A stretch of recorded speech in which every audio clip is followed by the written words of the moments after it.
Penurunan 200 FC lapangan terjadi mulai hari ini Senin 4 Agustus 2025 sampai nanti 30 Agustus 2025. Itu yang selalu dibesar-besarkan, dikibar-kibarkan oleh para debt collector, yang mana mereka berusaha mengirimkan bahwasannya mereka telah mendapatkan surat tugas resmi dari pihak pinjol untuk menjemput tagihan langsung ke rumah dan melakukan pemaksaan pembayaran harus lunas di tempat.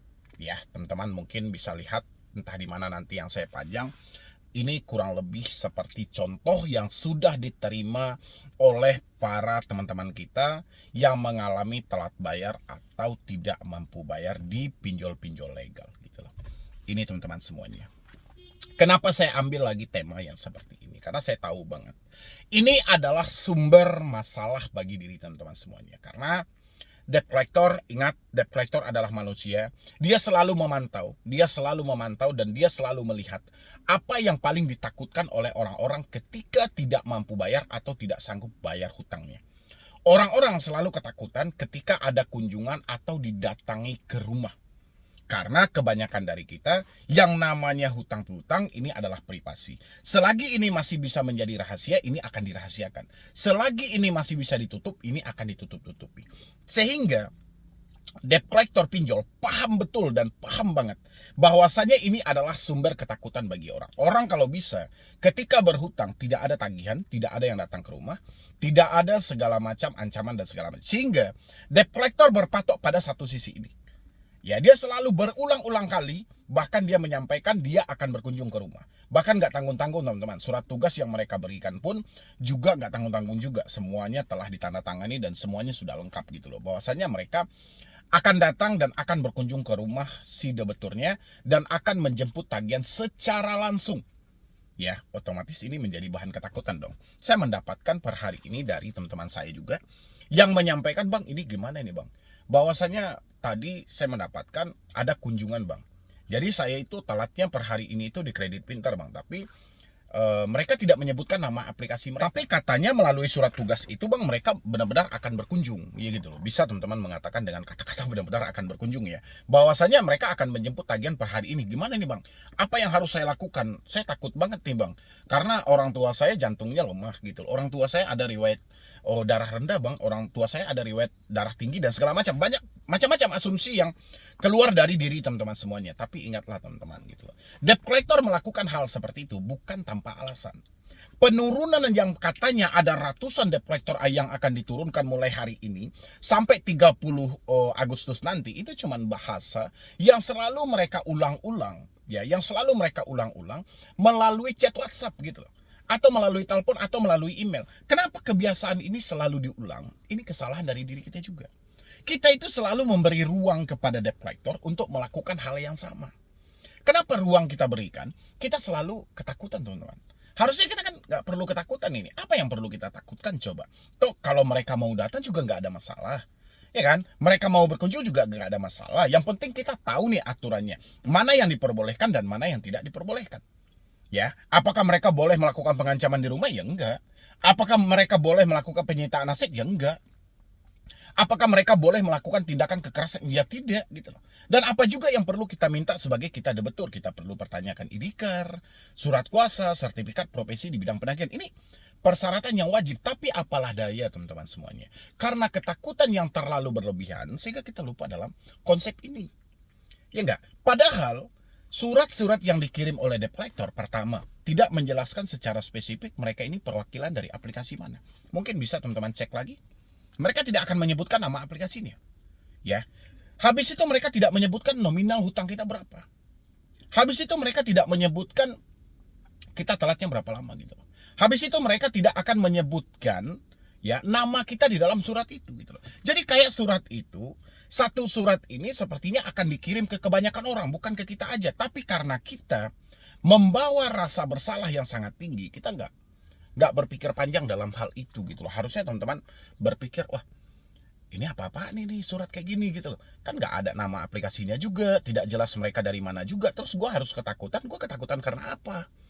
Ya, kalau dibilangin karena orang tua tadi, ya kenapa gue nggak cari waktu aja untuk jujur dan terbuka, biar hal ini bisa lebih plong juga. Hal-hal seperti ini teman-temanku, kenapa Anda begitu ketakutan, Anda begitu kecemasan? Ini hanya semata karena Anda tidak mampu jujur saja gitu loh. Tadi di awal saya sampaikan teman-teman, kenapa hal ini dilakukan berulang-ulang kali? Sehingga seakan-akan tidak ada lagi kata-kata untuk debt collector melakukan pengancaman. Karena ini adalah tingkat keberhasilan yang paling tinggi teman-teman. Jadi saya melihat itu, sesingkat pengetahuan saya, 7 tahun saya ada di YouTube, orang kalau sudah telat bayar pinjol, pertanyaannya cuma satu teman-teman, apakah DC datang ke rumah atau Galbay aman? Dua pertanyaan ini artinya sama. Aman itu tidak ada DC datang ke rumah, kalau enggak dia langsung tisu poin aja menanyakan apakah DC datang ke rumah. Berarti dua hal ini adalah ketakutan yang sama. Menandakan orang-orang tidak mampu jujur dan terbuka. Dan inilah kesempatan bagi debt collector, kenapa dia selalu berulang-ulang kali ya melakukan hal yang sama dan berhasil. Hebatnya itu berhasil teman-teman. Berhasil orang-orang terjadi gali lubang tutup lubang, berhasil orang-orang mencari talangan dana, berhasil orang-orang menjadi ketakutan. Nah, di saat Anda ketakutan, di saat inilah momentum yang paling tepat bagi si debt collector. Karena memang tugas debt collector itu, keberhasilan mereka bukan soal mengambil tagihan. Tapi keberhasilan mereka, kenapa dia berkomunikasi dengan Anda via telepon dengan cara yang kasar, via email dengan cara yang buas dan ganas, via WhatsApp juga seperti itu. Karena tujuan awal mereka adalah bagaimana dia memberikan ketakutan kepada diri Anda. Ya, itu adalah poin keberhasilan mereka. Begitu Anda ketakutan, dari jarak jauh, pinjol akan menjadi remote control. Dia akan mengontrol Anda dari jarak jauh, bagaimana caranya atau bagaimana bisanya nanti Anda akan terjadi gali lubang tutup lubang. Ya, makanya dia memberikan Anda tekanan dari jarak jauh. Kan biasa kita komplain tuh, "Bang, ini saya belum jatuh tempo sebenarnya, Bang. Satu hari lagi lah saya baru jatuh tempo. Tapi sekarang saya sudah diingatkan." Tapi dia mengingatkan lebih kepada pengancaman. Karena dia memberi kesempatan, teman-teman. Kan sering itu Anda dapat, pasti Anda dapat 1 hari menjelang jatuh tempo, 2 hari menjelang jatuh tempo. Ada debt collector yang mengingatkan, tapi langsung ada nomor yang melakukan pengancaman. Inilah dia memberikan kesempatan. Kesempatannya adalah, mumpung Anda belum telat bayar, mumpung data Anda masih bisa dipergunakan, kalau seandainya besok dana Anda tidak ada, hari ini Anda boleh mencari aplikasi. Itu tujuannya. Anda didorong, secara tidak langsung Anda didorong untuk melakukan tindakan tadi gitu loh. Makanya debt collector selalu melakukan dengan hal yang sama. Ya, itu yang teman-teman poinnya gitu loh. Jadi kalau Anda bilangin ada penurunan 200 debt collector lapangan terjadi tanggal 4 sampai tanggal 30, nggak ada. Satupun nggak ada hal-hal seperti itu gitu loh. Dia mau turun aja gitu loh. Ngapain dia patok-patokin tanggal dan segala macam gitu. Kan ini sesuai dengan perintahnya. Ya, dan habis itu apa yang harus kita lakukan buat ke depannya? Ya, di tengah situasi seperti ini, kita nggak tahan dengan ancaman, kita nggak tahan dengan tekanan-tekanan seperti ini. Ya mungkin hal yang harus kita lakukan, mengenali di mana sumbernya. Ya, pertama sumber masalah, kita nggak bisa mendengar kata-kata itu. Kata-kata akan ada kunjungan, kata-kata akan penjemputan tagihan, kata-kata akan penarikan aset. Kita nggak bisa mendengar kata-kata ini. Dan kita cari tahu kata-kata ini dilontarkan dari mana. Oh, dari telepon mungkin kartunya. Oh, dari WhatsApp mungkin WhatsAppnya. Kita hapus, WhatsAppnya kita hapus, emailnya kita hapus. Baru muncul pertanyaan teman-teman semuanya. Apakah ini salah, Bang? Tidak ada salah.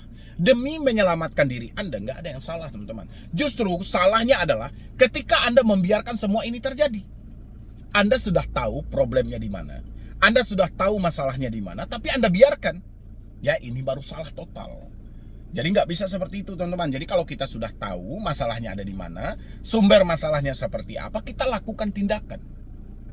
Tindakan kita bisa kita ganti nomor, bisa kita hapus WhatsApp, bisa kita ganti email atau hapus email gitu loh. Dan kita melangkah buat ke depannya. Kita maju buat ke depannya. Apakah kita akan berhenti membayar, Bang, atau selamanya kita tidak membayar? Itu kembali ke diri Anda. Ya, ada atau tidak duit Anda itu hanya bagi Anda gitu. Yang penting bagi saya adalah kalau Anda bayar hutang dengan cara gali lubang tutup lubang, lebih baik Anda berhenti. Tapi kalau Anda bayar hutang dengan cara Anda usahakan dan Anda cari, Anda perjuangkan, bagus gitu. Ya, itu hebat namanya gitu. Tapi kalau Anda bayar hutang dengan gali lubang tutup lubang, sama aja membunuh diri sendiri, teman-teman. Ya, itu yang mau saya tekankan buat teman-teman semuanya. Jadi soal FC, DC yang mau dikirimkan ke lapangan dari tanggal 4 sampai tanggal 30, itu nggak usah terlalu dipercaya. Surat yang mereka kirim nggak usah terlalu Anda hiraukan dan Anda pikirkan gitu loh. Masuk kuping kanan, keluar kuping kiri. Udah selesai sampai di sana. Tetap fokus melangkah ke depan, fokus maju ke depan, bagaimana kita caranya berdamai dengan keadaan hari ini. Kita masih bisa mendapatkan duit kita masih bisa memenuhi kebutuhan hidup kita. Ini jauh lebih penting daripada kita memikirkan sesuatu ya yang jelas-jelas tidak akan ada ujungnya kalau kita tidak menghentikannya. Oke, teman-teman, ini desko loh. Dia bekerja hanya jarak jauh. Penghubung mereka hanyalah melalui telepon, melalui WhatsApp, dan melalui email. Kita sudah tahu 3 masalah ini.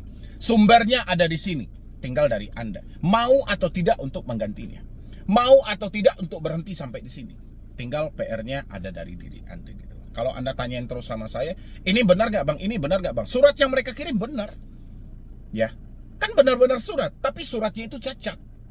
Gak ada nama aplikasi, gak ada nominal, gak ada segala macam gitu. Ya, terus Anda sering juga bertanya sama saya, bang, kemungkinan DC datang ke rumah ada nggak? Kemungkinan itu selalu ada. Tapi kan bukan ini yang menjadi bahan ketakutan bagi kita. Iya nggak? Kalau Anda bisa bertanya tentang kemungkinan DC datang ke rumah, sekarang kenapa saya nggak boleh bertanya? Kemungkinan Anda untuk bekerja ada nggak? Kemungkinan Anda untuk mendapatkan uang ada nggak? Jangan hanya bertanya soal kemungkinan DC datang ke rumah. Tapi kemungkinan Anda akan bekerja setelah ini ada atau tidak? Jawab sendiri teman-teman semuanya. Ya, mungkin dari saya cuma itu aja buat teman-teman. Jadi tidak ada yang ketakutan, tidak ada yang kecemasan. Jangan gara-gara chat yang seperti ini Anda nekat untuk melakukan gali lubang tutup lubang. Ya, jadi sekian dulu dari saya, Medi Bro nih. Wassalam.